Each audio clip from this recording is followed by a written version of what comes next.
news from around the globe. Hot, fresh, balanced and objective. On Unity. Hello and welcome to News Hour on Unity TV. Today is Thursday, the 16th of March 2023 and it's equivalent to 24th of Sha'aban 1444 after Hijrah. The headlines. PDP and Atiku withdraw court application against INEC. No agreement with governors on fuel subsidy palliative, says federal government. Banks run out of old new naira notes to pay customers. And on the foreign scene, Ghana removes fuel subsidy. And in sports, Osimhen fires Napoli to Champions League last 8. And those were the headlines, and for details and more of the stories, I am Rukayet Sani Ibrahim. The People's Democratic Party (PDP) and its presidential candidate Alhaji Atiku Abubakar have withdrawn an application they filed to compel the Independent National Electoral Commission (INEC) to allow their agents to participate in the process of sorting out ballot papers that were used for the February 25 presidential election. Both the PDP and Atiku, who are separately challenging the outcome of the election that was declared in favor of Bola Tinubu, the candidate of the ruling All Progressives Congress (APC), told the Presidential Election Petition Tribunal sitting at the Court of Appeal in Abuja that they have deemed it fit to discontinue the application. When the motion ex parte was called up for hearing on Wednesday, Atiku, through his team of lawyers led by Joe Kyari Gadzama, told the court that he filed a notice of discontinuance. Following this, Justice Joseph Ikegi led three-member panel struck out the application. The federal government on Wednesday said it has yet to harmonize effort with states to set up palliative measures ahead of the June 2023 deadline for the discontinuation of petrol subsidies set up. It, however, said concerned committees will soon conclude discussions with key stakeholders as the administration winds down. The Minister of State for Budget and National Planning, Clem Agba, revealed this to State House correspondents shortly after this week's Federal Executive Council meeting, which was presided over by President Muhammadu Buhari. A committee led by the Vice President Professor Yemi Oshibajo and the National Economic Council, composed of state governors, have been working to resolve the issue for over 12 months. He said Agba explained that the delay was necessary because the situation had far-reaching consequences for the nation. Many banks ran out of old and new naira notes yesterday, dashing Nigerians' hopes that the cash scarcity will ease soon. In just the Plateau State capital, customers were told there was no money when the Central Bank of Nigeria (CBN) announced on Monday that the old 1,500 and 200 naira notes will remain legal tender alongside the redesigned banknotes till December 31st, 2023. In compliance with the Supreme Court judgment, many heaved a sigh of relief, but many bank branches remain short across the country. Those that had cash rationed it was learned that the CBN was yet to supply the old notes to the banks. In many branches, crowds gathered in banking halls and at the automated teller machines, ATMs. The Independent National Electoral Commission on Wednesday began the distribution of sensitive materials for Saturday's governorship and House of Assembly elections. Findings by the newsmen indicate that the INEC had commenced deployment of sensitive materials in Lagos, Sokoto, Ondo, Ekiti, Edo, Bauchi, Kebbi, Osun and several other states 3 days ahead of the exercise. The Commission took delivery of the ballot papers and result sheets from the Central Bank of Nigeria (CBN) in Lagos on Wednesday.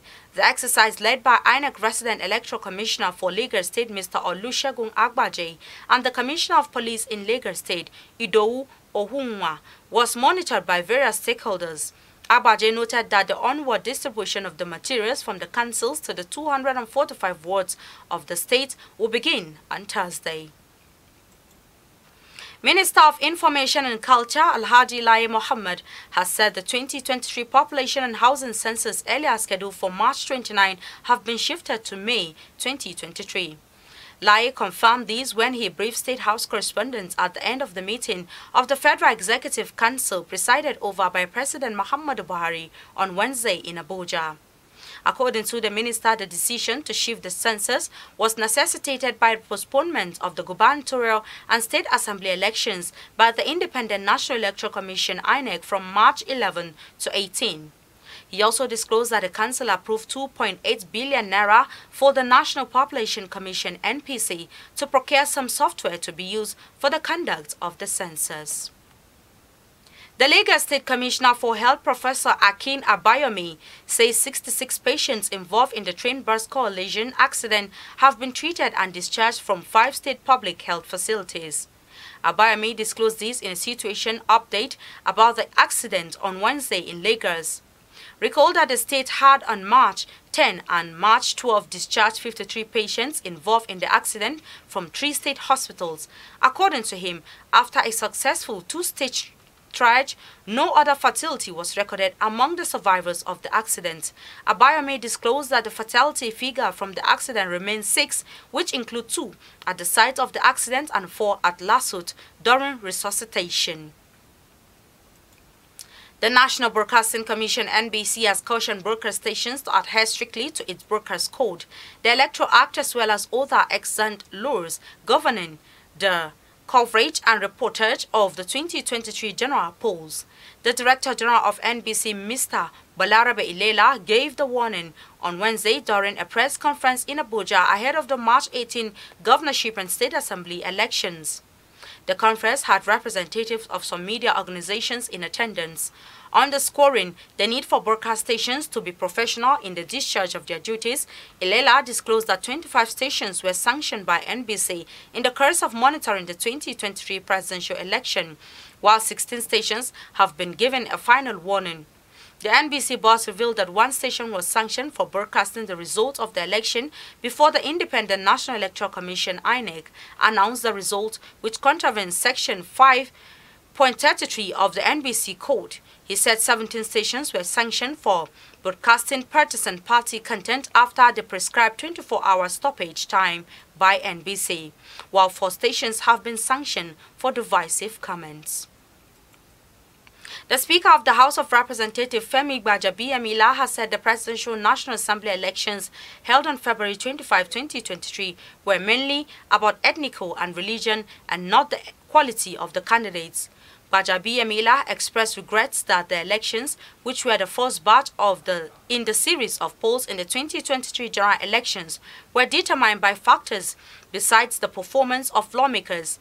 The Speaker said these while speaking to members of the House of Reps press corps on Tuesday evening.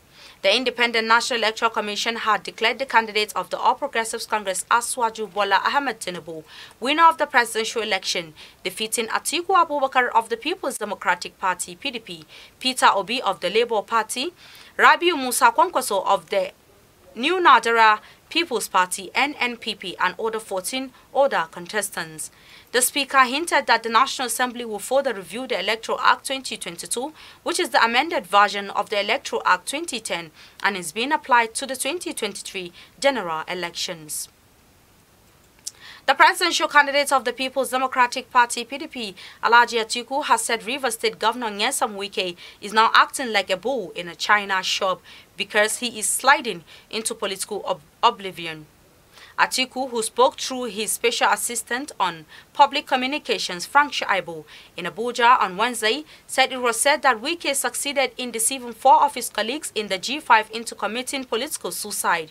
He said Wike deceived governors Okeze Kweazu of Abia, Ifeanyi Ugwanyu of Enugu, and Samuel Otom of Benue into joining him in his actions. Atiku claimed that betrayal, hypocrisy, and deception were part of Wike's DNA, and that was why he had lost relevance outside Rivers State and had become nothing but a bull in a china shop.